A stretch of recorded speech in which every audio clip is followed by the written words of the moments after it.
وجعلنا من الشاہدین والشاکرین والحمد للہ رب العالمین۔ معزز و محتشم شرکائے محفل، آج ہم سب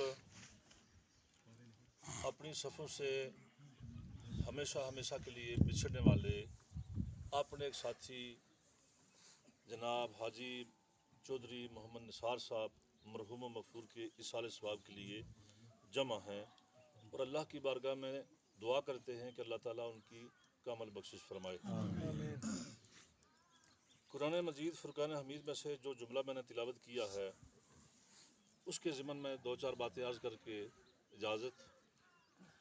اللہ تعالیٰ نے اپنی مقدس کلام میں ارشاد فرمایا ہے الذین یحملون العرش ومن حولہ یسبحون بحمد ربہم ویستغفرون للذین آمنوا۔ اللہ تعالیٰ کا عرش بڑا عظیم ہے، اور کتنا عظیم ہے کہ اللہ تعالیٰ نے اس عرش کے ذریعے سے اپنا تعارف کروایا ہے۔ اللہ وہ ہے وَلَهَا عَرْشٌ عَظِيمٌ، اللہ وہ ہے کہ جو عرش عظیم کا مالک ہے۔ اللہ تعالیٰ نے فرشتوں کی ایک جماعت اس عرش عظیم کے ساتھ منسلک فرما دی ہے، انہیں کہتے ہیں حاملین عرش، عرش کو اٹھانے والے فرشتے۔ الذین یحملون العرش ومن حولہ، کچھ ایسے ہیں جو حاملین عرش ہیں اور کچھ ان کے ہم نوا، ان سب کی اللہ تعالیٰ نے ایک ڈیوٹی لگائی ہوئی ہے۔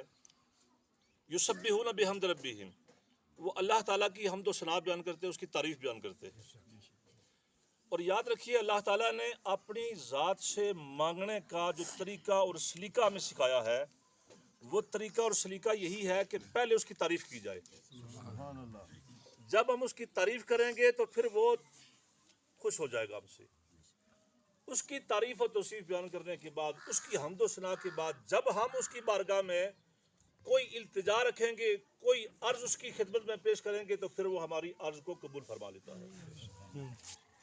اس لیے اس نے فرمایا نا الحمدللہ رب العالمین۔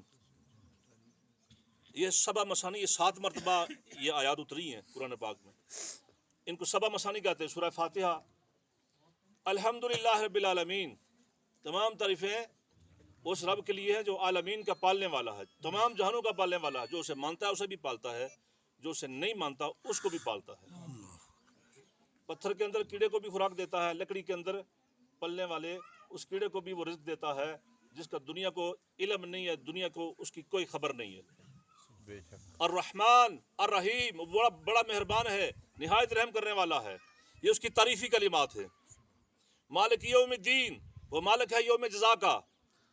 پھر اس سے دعا ہے ایاک نعبد و ایاک نستعین، وہ دعا نہیں جو عمران خان صاحب پڑھتے ہیں، ایاک نعبد و ایاک نستعین، یا اللہ میں خاص تیری ہی عبادت کرتا ہوں اور تجھی سے مدد مانگتا ہوں۔ سبحان اللہ، سبحان اللہ۔ اہدینا الصراط المستقیم۔ اب میرا سوال یہ ہے کہ تو مجھے یہ جو میں نے تیری تعریف اور توصیف بیان کی ہے، اس تعریف اور توصیف کے صدقے تو مجھے ہدایت کے راستے پر چلا دے۔ سبحان اللہ۔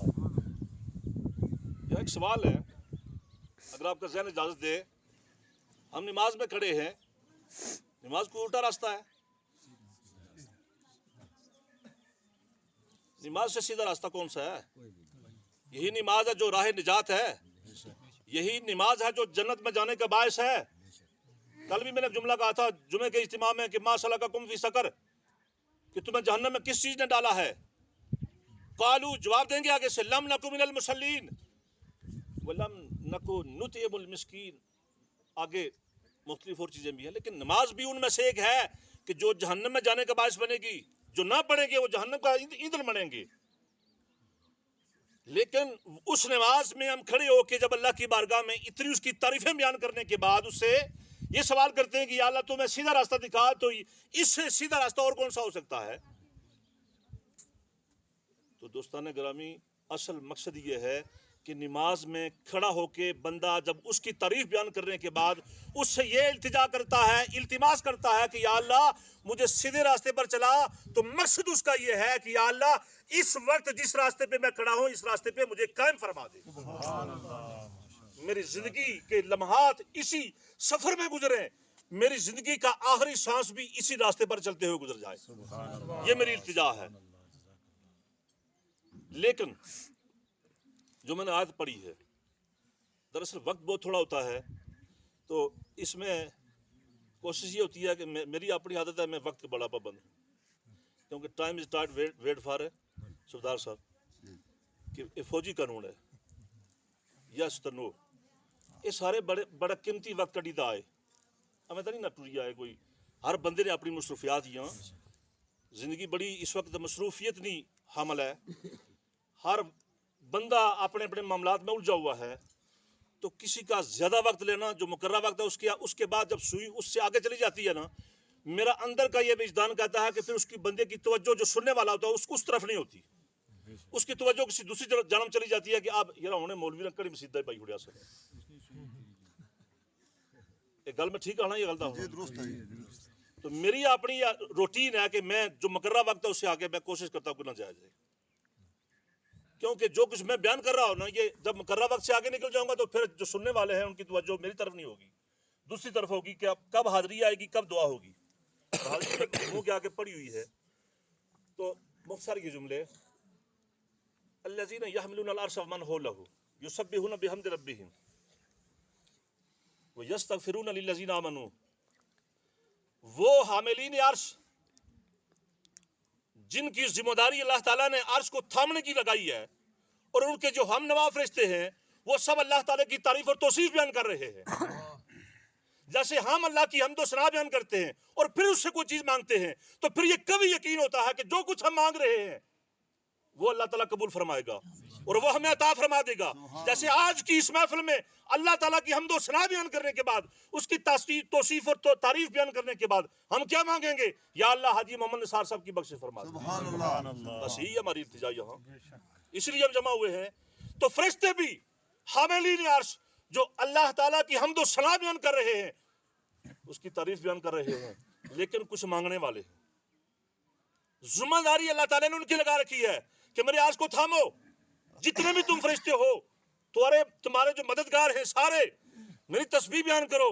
یا اللہ یسبحون بحمد ربہم، ہم تیری تسبیح کر رہے ہیں، تو بڑا ہے، تو عظیم ہے، تو عرش عظیم کا مالک ہے، تو خالق ہے، سب کچھ ہے تو، لیکن ہماری ایک التجا ہے، کیا ہے؟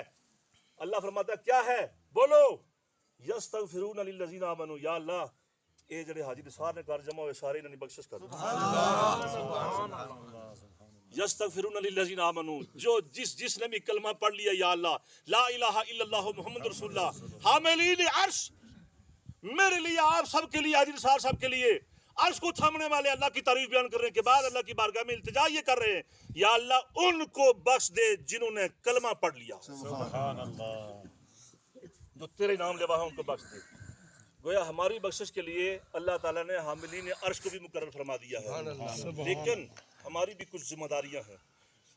کنتم خیر امت، ہم کوئی عام امت تو نہیں ہے، 1,00,000 کم و بیش 24,000 پیغمبر ہیں، ان میں سے ہم کو منتخب کیا گیا ہے، 1,24,000 کم و بیش انبیاء کی امتوں میں سے ہمیں چنا گیا ہے۔ کنتم خیر امت اخرجت للناس، بے شک تمام امتوں سے تمہارا ہم نے انتخاب کر کے تمہیں ہم نے اعلیٰ مقام دیا ہے۔ تمہاری ذمہ داری کیا ہے؟ یأمرون بالمعروف وینہون عن المنکر، سبحان اللہ، تم برائی سے روکو، بھلائی کا حکم دو۔ اسی پر اختتام کرتے ہیں چونکہ وقت ہو چکا ہے۔